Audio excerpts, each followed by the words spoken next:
L'idée d'une grande muraille verte pour contrer l'avancée du désert vers les pays au sud du Sahara est née à Ouagadougou en 2005. C'était lors de la 7e conférence des chefs d'État de la communauté des États sahélo-sahariens.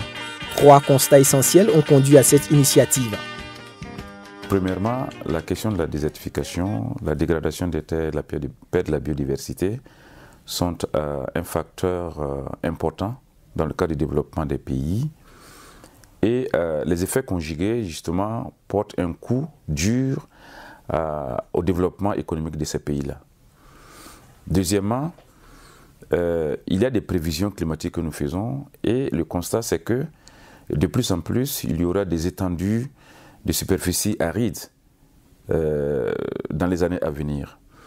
Et troisième constat, c'est que les efforts qui ont été déployés depuis longtemps par les États, mais également par la communauté internationale, ne sont pas arrivés à bout justement de ces défis-là. Donc c'est sur la base de ces 3 constats qu'il est apparu nécessaire d'avoir un partenariat que nous avons appelé Initiative de la Grande Muraille Verte, mise en œuvre par les États, avec donc l'accompagnement de la communauté internationale. L'initiative de la Grande Muraille Verte pour le Sahara et le Sahel est donc une réponse panafricaine au phénomène de désertification, dégradation des terres et sécheresse. La vision de départ des chefs d'État était de planter une bande d'arbres sur 7000 km de long et 15 km de large allant de Dakar jusqu'à Djibouti. Elle va ensuite évoluer pour devenir aujourd'hui un vaste programme intégré de développement au bénéfice des populations de ces zones arides. L'initiative de la Grande Muraille Verte a été endossée par l'Union africaine en 2007 à travers l'adoption d'une résolution des chefs d'État et de gouvernement. Son opérationnalisation a conduit à la création de l'Agence panafricaine de la Grande Muraille Verte en 2010, suivie de celle des structures nationales dans chaque pays. Le Burkina Faso, à l'image des 10 autres pays de la bande sahélo-saharienne, s'est engagé dans ce partenariat. Aujourd'hui, la vision de la politique du gouvernement, c'est d'inverser les tendances et aboutir à une neutralité d'ici 2030. Et je pense qu'aujourd'hui, il n'y a pas un outil opérationnel pour accompagner le Burkina Faso dans l'atteinte de cet engagement sans l'initiative pour la Grande Muraille Verte. On ne doit plus créer d'autres initiatives, mais on doit plutôt renforcer la Grande Muraille Verte pour que cette Grande Muraille Verte accompagne l'ensemble des pays dans la mise en œuvre de nos engagements et lesquels nous sommes même allés à l'accord de Paris. Donc aujourd'hui, je pourrais réaffirmer l'engagement politique du Burkina Faso à accompagner l'initiative. Pour la mise en œuvre des activités sur le terrain, le Burkina Faso a défini une zone d'intervention prioritaire qui couvre 5 régions administratives sur la base d'une étude biophysique et socio-économique. Dans son dispositif institutionnel, les directions régionales en charge de l'environnement de ces régions constituent en même temps les antennes régionales de la Grande Muraille Verte au Burkina Faso. Elles sont chargées de l'opérationnalisation des projets que porte la coordination nationale et ses partenaires, bénéficiant ainsi d'appuis divers pour leur intervention. C'est avec la Muraille Verte que vraiment nous fonctionnons sur le plan matériel informatique et matériel même de bureau. Et si je prends l'exemple du véhicule, vous voyez que si je dois venir ici avec une moto, ce n'est pas facile. Donc c'est avec l'appui de la Muraille Verte que nous arrivons à nous déplacer sur le terrain. L'initiative accompagne la cellule environnementale régionale dans le cadre de ses activités.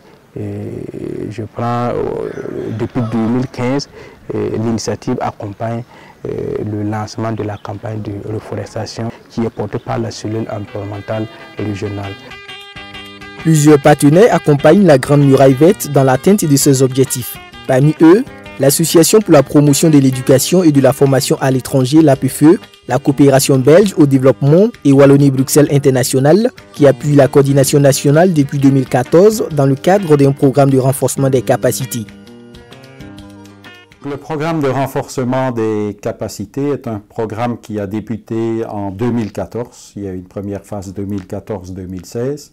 Nous sommes dans la seconde phase 2017-2021. Et ce programme s'intègre dans le plan d'action de la Grande Muraille Verte ici au Burkina Faso, spécifiquement, comme son nom l'indique, sur les problématiques de renforcement des capacités. Le programme se déroule bien. On est parvenu à avoir des résultats qui ont parfois dépassé même les attentes, notamment en termes de mobilisation de ressources il y a de plus en plus de partenaires techniques et financiers qui adhèrent à l'initiative et qui commencent à financer des projets. Par exemple, récemment, nous venons, l'initiative de la Grande Muraille Verte vient de signer un projet avec la coopération suédoise, le projet Beok Puto. À côté de ce programme de renforcement des capacités mises en œuvre par la coordination nationale, d'autres projets pilotés par d'autres structures concourent également à l'atteinte des objectifs de l'IGMVSS au Burkina Faso. On peut citer entre autres le projet Beok Puto ou Champ de l'avenir, piloté par le consortium SOS Sahel International, Terre Verte et Grande Muraille Verte, sur financement de l'ambassade de Suède au Burkina Faso, le projet Action contre la désertification, mis en œuvre par la FAO, sur financement de l'Union européenne, il a couru jusqu'en février 2020, le projet Jeunesse sahélienne pour l'action climatique avec l'appui de Oxfam. Il faut aussi citer les nombreux partenaires comme les ONG Tipalga et APIL ou encore le secrétariat permanent des ONG dont les actions contribuent fortement à la réalisation des objectifs de l'IGMVSS. Les acquis sont réconfortants pour les populations et les acteurs opérationnels de mise en œuvre. Je suis convaincu, je peux vous dire, que l'initiative de la Grande Muraille Verte, c'est une grosse opportunité aujourd'hui. Nous sommes à un niveau où il est possible d'inverser les tendances, la dégradation.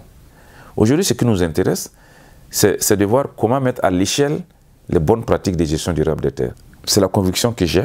On peut arriver à atteindre les résultats fixés par l'initiative de la Grande Muraille Verte. Une note d'espoir qui doit renforcer notre conviction que les zones arides peuvent devenir les pôles de développement.